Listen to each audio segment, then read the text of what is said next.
Il parle la langue des humiliés, des victimes de tous les charniers, là où la barbarie a effacé les valeurs de l'humanité. Oser inventer l'avenir dans un monde où tout est à reconstruire.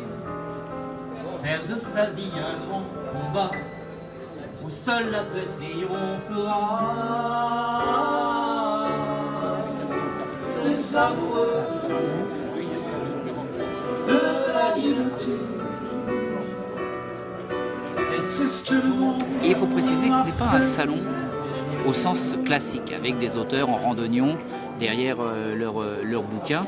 C'est un festival, parce que il y a les livres, il y a le salon, mais il y a eu des rencontres, il y a du cinéma, il y a eu un spectacle, des conférences. Donc on ne se contente pas d'être un salon où on vend des livres, mais on parle vraiment de qu'est-ce que le roman noir et social, sa résonance avec la société et notamment avec l'actualité. Un petit 4 pages avec des petites, sur les dernières choses. Sur l'enveloppe et dans le 4 pages, on a écrit voulez-vous savoir comment est vraiment mort à Bataille. Le roman noir et social, noir parce que c'est un peu un hommage au peintre Soulages. Soulages qui voit tout en noir.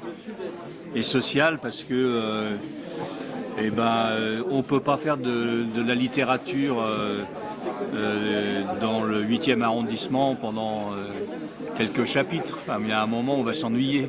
Je ne sais pas si vous avez été dans le 8e le matin à 10h, il n'y a pas grand-chose qui se passe. Voilà. Donc le social, il faut que ce soit quand même dans des endroits où les gens vivent.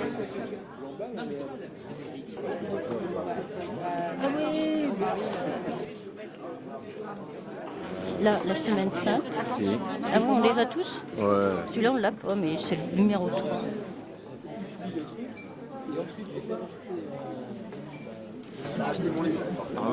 Ça veut dire gratter là où ça fait mal. Ça veut dire poser des questions, pas forcément trouver des réponses. Et embarquer le lecteur dans une histoire dont il ne sortira pas indemne. C'est une forme de lumière. Oui, je suis plutôt du genre à croire qu'il y a de la lumière au fond du tunnel parce que je suis assez optimiste. En même temps, il faut vraiment y croire, quoi. Il faut vraiment le vouloir parce que parfois c'est vraiment noir.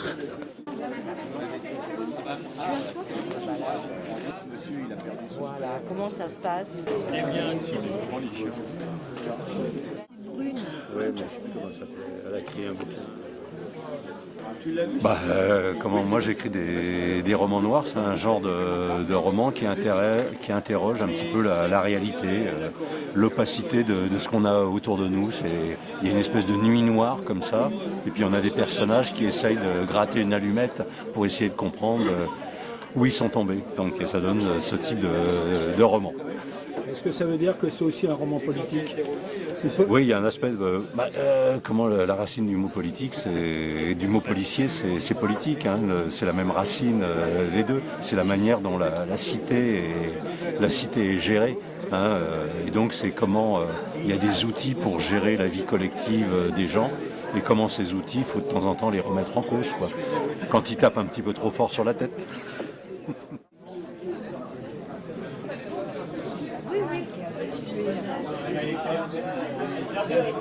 Bonjour.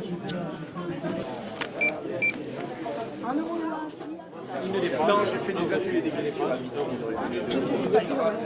Alors lui, il essaye 2-3 fois que je fais. Là, c'est un interview. D'accord. Voilà. Je t'en prie. Voilà. Le roman noir et social, pour ma part, ça fait partie de la vie, ça fait partie de la lutte, ça fait partie de la société, et c'est des gens qui combattent pour un monde plus juste. Alors bon, avec l'écriture, on combat avec nos mots, on combat avec notre plume, notre savoir-être, et puis apporter aux autres, à nos citoyens, à nos contemporains, quelques pistes pour se sentir mieux dans la société, quoi. Moi, je suis musicien, donc j'ai la chance aussi d'avoir pu ici, au premier festival de roman noir et social, d'avoir fait un spectacle avec mon ami Antoine Blossier hier soir. Quand tu vois des chansons qui parlent de liberté, qui parlent de fraternité, on va dire, c'est des mots qui ont du sens, le public aime ça, quoi. Je crois qu'on est dans un monde, et j'en suis même certain aujourd'hui, on a besoin d'entendre des mots, on a besoin d'entendre autre chose que tout ce qu'on peut entendre, que nos médias nous envoient à longueur de journée, quoi. 2 jus de fruits. Bien sûr. Oui. C'est pas moi qui goûtais, je goûtais parce que j'utilisais quasiment, ils agrandissaient un petit peu leur Daniel Thierry, Au moins une fois par an. Donc moi je faisais quand même des trucs un peu, même si c'était très populaire, je faisais des trucs pas normatifs, quoi. Moi ma série sur les éducateurs, là, les monos, tu pourrais plus faire ça, même ça tu pourrais plus le faire, quoi. Ah là là, putain, j'ai fait 1 heure là-dessus hier soir, donc c'est un grave problème. C'est une des branches du roman populaire qui s'occupe de ce qui se passe autour de nous dans le monde. Voilà. C'est la réponse la plus simple, mais elle n'est pas fouillée. Mais pour fouiller, il faudrait 1 demi-heure de bavasserie parce que c'est un peu compliqué comme sujet, quand même. Enfin, c'est un roman populaire qui fait partie, une grande partie de ce qu'on appelle le polar. C'est une partie du polar. C'est un roman de critique sociale, essentiellement. C'est pas que des histoires de flics, c'est pas que des histoires de meurtres, c'est un roman qui fait le point un peu sur comment va le monde. Et comment il va le monde, il va mal. pour Véronique.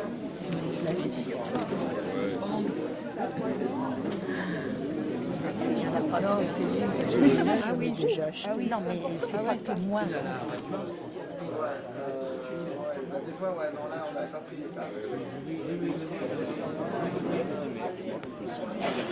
C'est une démarche littéraire d'éducation populaire. Alors voilà, dans l'éducation populaire, on est à la fois dans l'éducation, dans la culture, d'en faire comprendre les enjeux aux gens et éventuellement leur donner les moyens d'agir sur leur quotidien.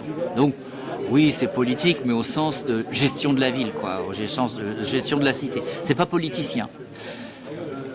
À une réserve près, c'est que le roman noir et social se situe